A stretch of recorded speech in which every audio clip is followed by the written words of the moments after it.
Chairman. Mr. Blinken, again, thank you for your service and your willingness to serve. I want to first acknowledge the fact that these issues you're dealing with, these problems, these challenges are enormously challenging.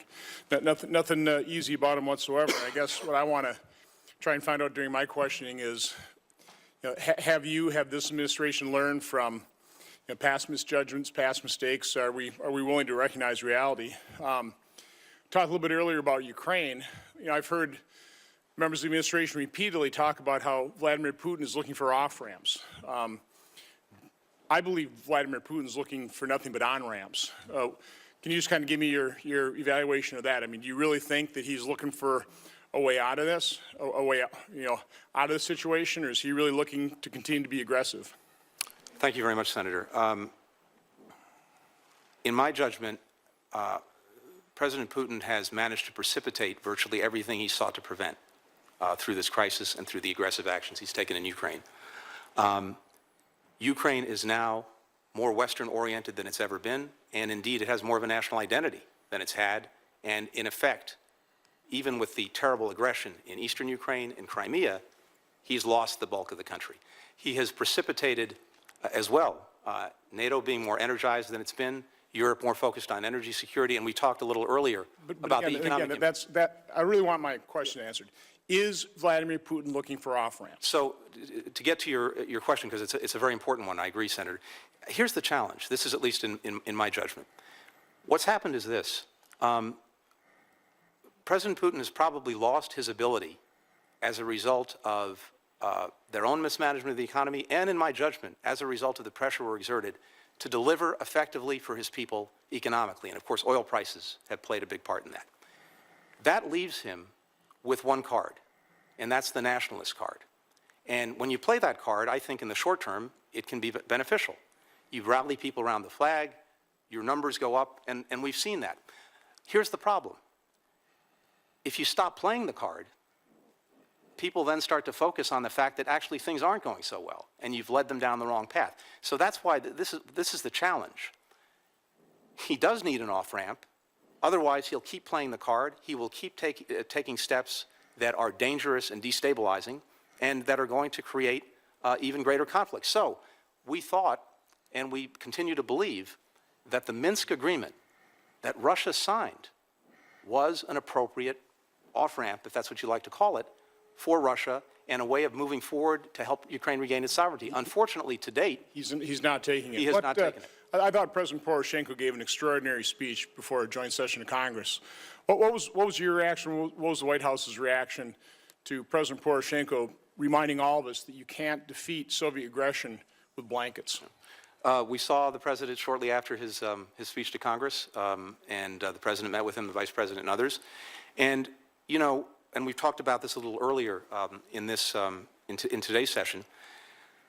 We have worked very hard to support Ukraine across the board.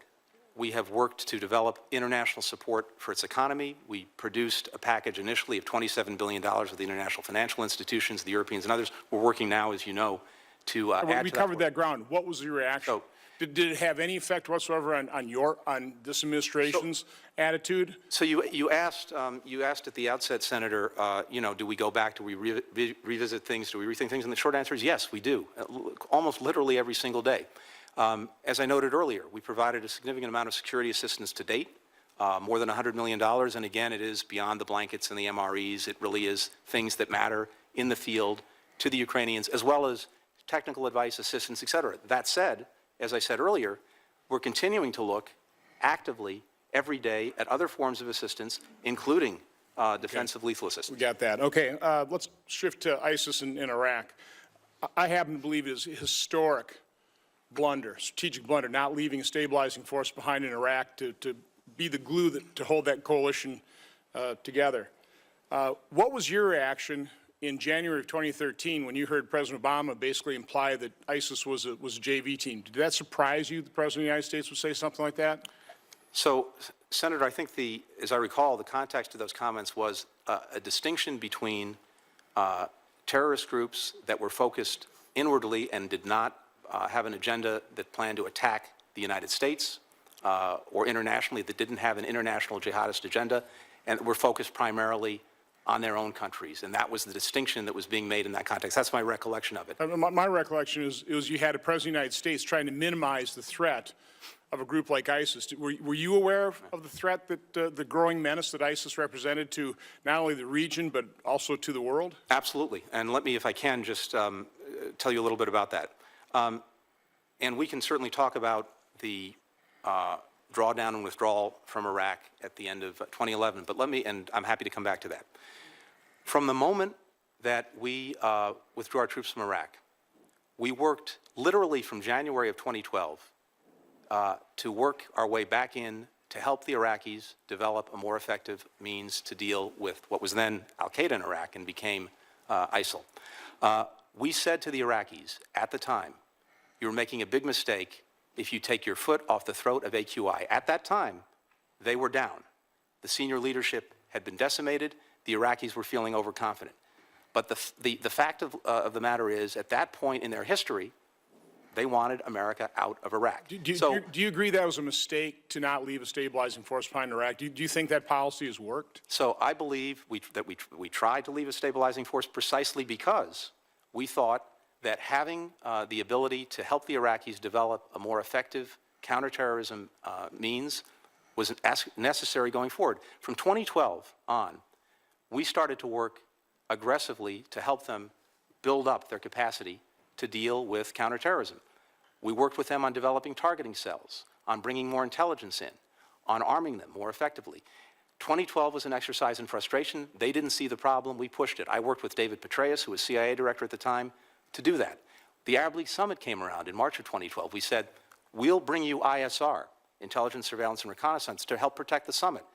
And we thought that was a means to get better eyes on what was going on in Iraq, including the al-Qaeda threat.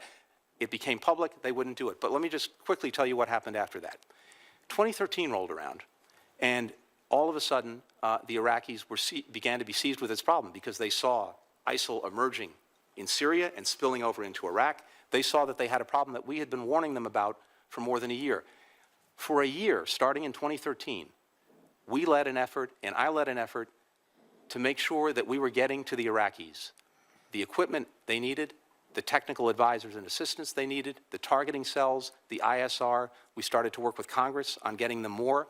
And throughout 2013, I led 14 meetings of the Deputies Committee on that very issue. We were seized with this before ISIL was in the Just one quick question. When you lay out a goal to degrade and ultimately destroy ISIS, do you think it is wise to signal to your enemy what you may or may not do to accomplish that goal?